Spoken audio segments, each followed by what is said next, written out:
News tense ആദ്യം തെരഞ്ഞെടുപ്പ് വാർത്തകളിലേക്കാണ്. Keralam polling ബൂത്തിലേക്ക് എത്താൻ ഇനി കേവലം 6 ദിവസം മാത്രമാണ് ശേഷിക്കുന്നത്.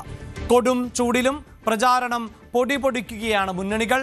3 മുന്നണികളുടെയും പ്രകടന പത്രിക ചർച്ചയാക്കിക്കൊണ്ടുള്ള പ്രചാരണവും തുടരുകയാണ്. മുഖ്യമന്ത്രി പിണറായി വിജയൻ ഇന്ന് ധർമ്മടത്താണ് പ്രചാരണ പരിപാടികൾ നടത്തുന്നത്. NDA സ്ഥാനാർത്ഥികൾക്ക് വേണ്ടി വോട്ട് തേടിക്കൊണ്ട് കേന്ദ്ര പാർലമെന്ററി കാര്യ വകുപ്പ് മന്ത്രി കിരൺ റിജിജു ഉൾപ്പെടെയുള്ള BJP ദേശീയ നേതാക്കൾ കേരളത്തിൽ തുടരുന്നുണ്ട്. JP Nadda വട്ടിയൂർക്കാവിലും Smriti Irani അരുവിക്കരയിലും road show നടത്തുന്നുണ്ട്. കൊല്ലം, കുണ്ടറ മണ്ഡലങ്ങളിൽ കേന്ദ്രമന്ത്രി കിരൺ റിജിജുവിന്റെ റോഡ് ഷോ ഉണ്ട്. മുഖ്യമന്ത്രി നേരത്തെ സൂചിപ്പിച്ചതുപോലെ സ്വന്തം മണ്ഡലമായ ധർമ്മടത്താണ് ഉള്ളത്. 10 ദിവസത്തെ ഇടവേളയ്ക്ക് ശേഷമാണ് മുഖ്യമന്ത്രി ധർമ്മടത്തേക്ക് വീണ്ടും എത്തുന്നത്.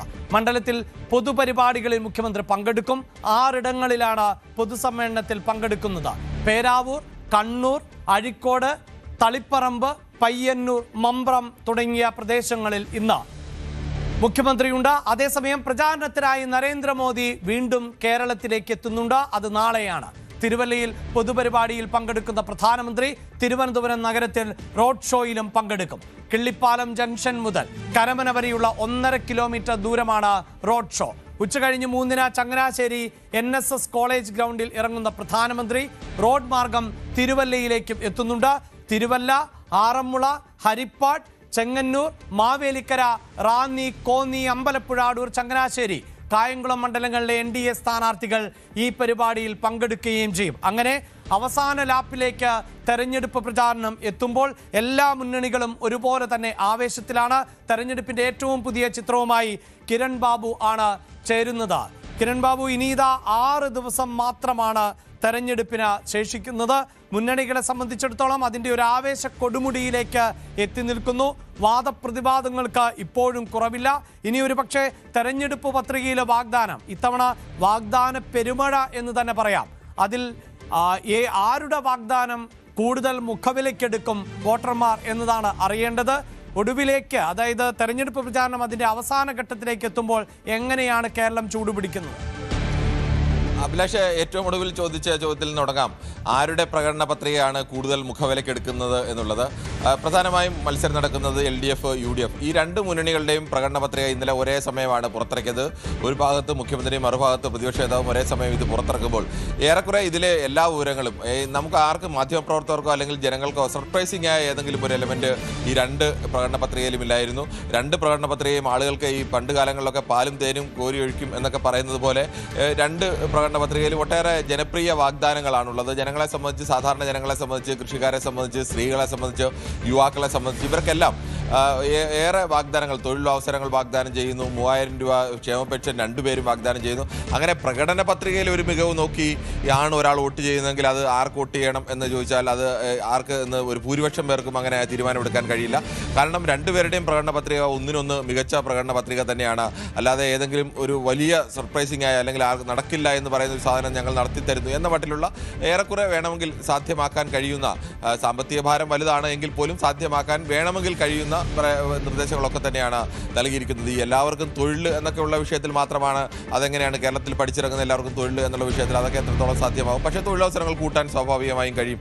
അങ്ങനെ പ്രകടന പത്രിക നോക്കി ഇടതുമുന്നണിക്ക് ഒരു മേൽക്കൈ ഉണ്ട് അല്ലെങ്കിൽ UDFന് ഒരു മേൽക്കൈ ഉണ്ട് എന്ന് നമുക്ക് പറയാൻ കഴിയില്ല. പിന്നീട് രണ്ടാമത്തെ പ്രധാനപ്പെട്ട വിഷയം, തെരഞ്ഞെടുപ്പ് ചർച്ചയായത് മുതൽ ആദ്യഘട്ടത്തിലൊക്കെ LDF വികസന വിഷയങ്ങളായിരുന്നു ചർച്ച ചെയ്തുകൊണ്ടിരുന്നത്. പിന്നീട് തെരഞ്ഞെടുപ്പിലെ മുഖ്യ ചർച്ചയായി ഡീൽ ആരോപണത്തിലേക്ക് വന്നു. കോൺഗ്രസും UDFുമാണ് പ്രധാനമായും ഡീൽ ആരോപണം ചർച്ചയ്ക്ക് കൊണ്ടുവന്നത്. CPM BJP ഡീലുണ്ട് എന്നുള്ള ആരോപണം ആവർത്തിച്ച് അവർ ഉന്നയിച്ചു.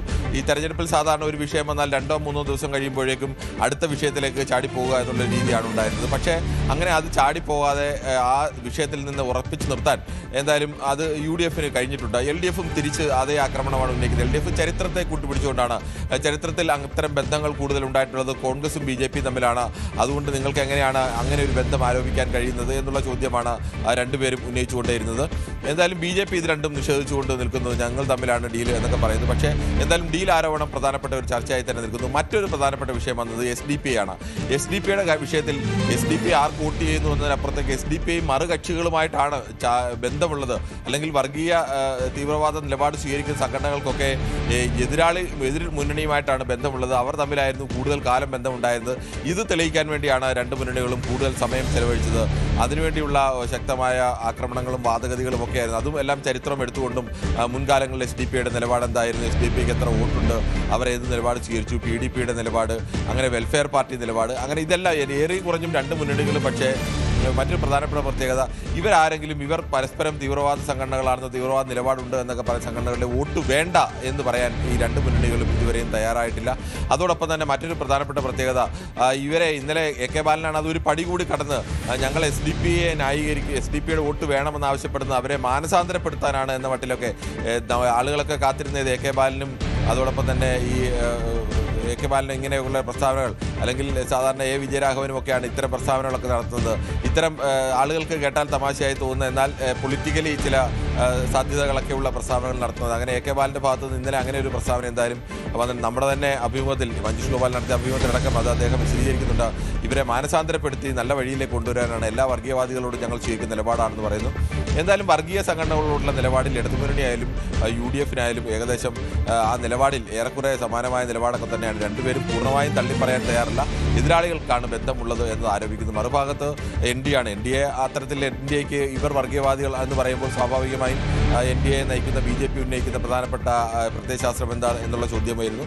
സ്വാഭാവികമായും അവരുടെ രീതി അങ്ങനെ തന്നെയാണ്. അവർ ഒരു ഹിന്ദുത്വ രാഷ്ട്രീയം ഉന്നയിക്കുന്ന രാഷ്ട്രീയ പാർട്ടിക്ക് മറ്റ് ന്യൂനപക്ഷ രാഷ്ട്രീയം ഉയർത്തുന്ന രാഷ്ട്രീയ പാർട്ടികളെ എതിർക്കുന്ന നിലപാട് തന്നെയാണ്. അവർ തമ്മിൽ എന്തായാലും തെരഞ്ഞെടുപ്പിൽ തമ്മിൽ യോജിക്കാനുള്ള സാധ്യതയില്ല. പക്ഷേ തെരഞ്ഞെടുപ്പിലൊക്കെ അത്തരം അഡ്ജസ്റ്റ്മെന്റുകളൊക്കെ കേരളത്തിൽ മഞ്ജുഷ ഈ സൂചിപ്പിക്കുന്ന പോലെ നമ്മൾ തെരഞ്ഞെടുപ്പ് പത്രികയാണ് ഏറ്റവും ഒടുവിൽ ചർച്ച ചെയ്യുന്ന വിഷയം. അപ്പോഴും ഒരു പരിധിവരെയെങ്കിലും ഇപ്പോൾ പല കാലഘട്ടങ്ങളിലും ഈ തെരഞ്ഞെടുപ്പ് പത്രിക എന്നതൊക്കെ ഒരു ചടങ്ങായി മാറിയെങ്കിൽ ഇപ്പോൾ നമുക്കറിയാമല്ലോ, ഇപ്പോൾ കേന്ദ്രത്തിൽ അധികാരത്തിൽ വരുന്ന NDA സർക്കാർ തുടർച്ചയായി അവർ പ്രകടന പത്രികയിൽ എന്തു പറഞ്ഞു, ഞങ്ങളത് നടപ്പിലാക്കുമെന്ന തരത്തിലുള്ള ഒരു പ്രചാരണം ഇറക്കിവിട്ട പശ്ചാത്തലമുണ്ട്. അങ്ങനെയാണല്ലോ ഇപ്പോൾ പൗരത്വ നിയമ ഭേദഗതി, അല്ലെങ്കിൽ ജമ്മു കാശ്മീരിൻ്റെ പ്രത്യേക പദവി, രാമക്ഷേത്ര നിർമ്മാണം ഒക്കെ ചർച്ച ചെയ്യപ്പെടുന്നത്.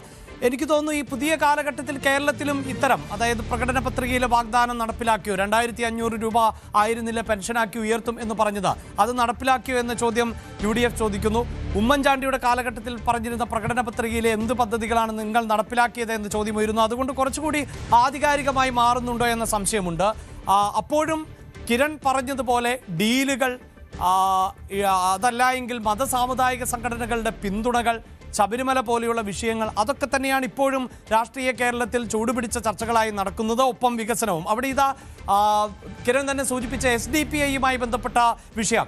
SDP-യുടെ വോട്ട് സ്വീകരിക്കുന്നത് അവരെ മാനസാന്തരപ്പെടുത്തുക എന്ന ലക്ഷ്യത്തോടെ എന്നാണ് മുതിർന്ന CPI നേതാവ് AK ബാലൻ പറഞ്ഞത്. എല്ലാ വർഗീയ ശക്തികളുടെയും കാര്യത്തിൽ ഇതാണ് നിലപാട്. വർഗീയ സംഘടനകളുടെ ആശയത്തെ പാർട്ടി എതിർക്കും.